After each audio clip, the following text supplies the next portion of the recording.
Si tu veux une collection Pokémon qui te rend fier, évite ces erreurs. Sinon tu risques de te retrouver qu'un bazar sans âme et des cartes en mauvais état. Ouvrir trop de boosters. On adore tous ouvrir des boosters, mais si tu comptes uniquement là-dessus pour compléter ta collection, c'est une erreur. Tu vas accumuler des cartes inutiles et dépenser une fortune pour, au final, ne jamais obtenir la carte que tu voudras.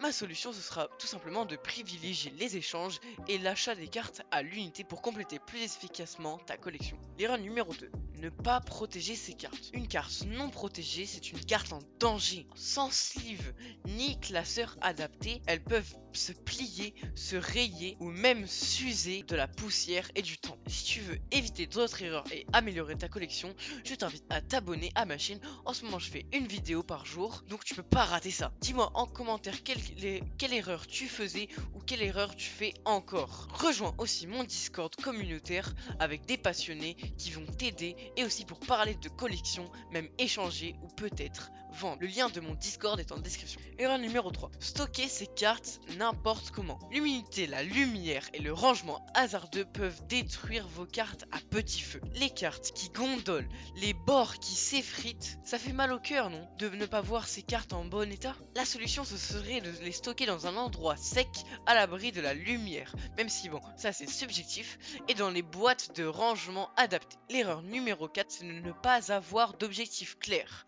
Tu collectionnes un peu tout sans vraiment savoir pourquoi. C'est le meilleur moyen de se lasser et de se retrouver avec une collection vague, tu ne sais pas trop où t'amener. La solution serait de fixer un objectif clair et précis. Par exemple, moi, c'est de faire le Master Set de Destiné de Paldea, avoir 2 pages entières de Pikachu et une page entière de Evoli. En plus, avoir un objectif clair et précis, ça rend ta collection plus motivante et gratifiante quand on aura une bonne. L'erreur numéro 5, c'est de négliger les cartes communes et peu rares.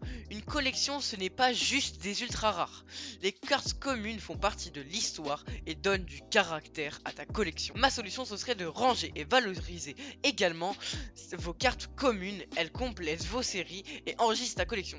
Surtout les cartes holographiques et les cartes reverse. D'ailleurs, les cartes reverse, tu peux les échanger contre des cartes ultra rares si tu cherches des ultra rares, parce que souvent beaucoup de personnes font des master sets et les master sets, le truc le plus chiant quand un master set pas compliqué, ce serait les reverse, un truc qui est assez chiant et qui sont là presque pour toutes les cartes. Sixième erreur, ne pas faire d'inventaire de sa collection.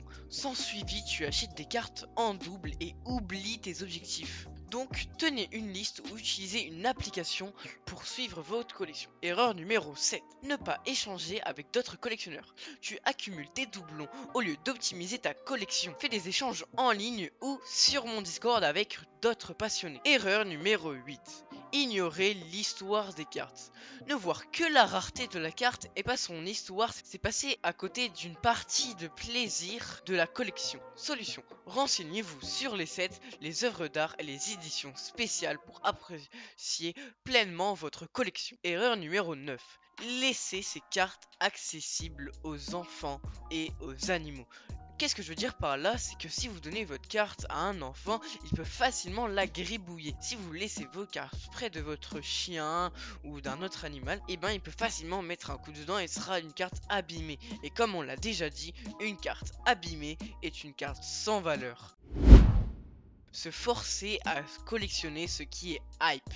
Suivre les tendances aveuglément peut te faire perdre le plaisir de collectionner, comme par exemple collectionner que du évolution prismatique, car tout le monde veut du collection prismatique. Non, non, non, les gars, ce n'est pas ça. D'ailleurs, si tu veux un autre conseil, un conseil bonus, si tu collectionnes ce qui n'est pas hype, les prix ne seront pas aussi hauts que si tu collectionnes ce qui est hype. Si tu collectionnes par exemple du évolution prismatique, les prix vont être tellement haut que tu n'auras même plus de budget. Une Master Ball, ça vaut à peu près 30 euros.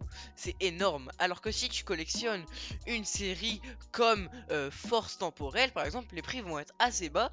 Force Temporelle, il y a quand même des petites AR qui sont pas mal. Je vous laisse aller voir une série. Surtout, fais une collection qui te représente.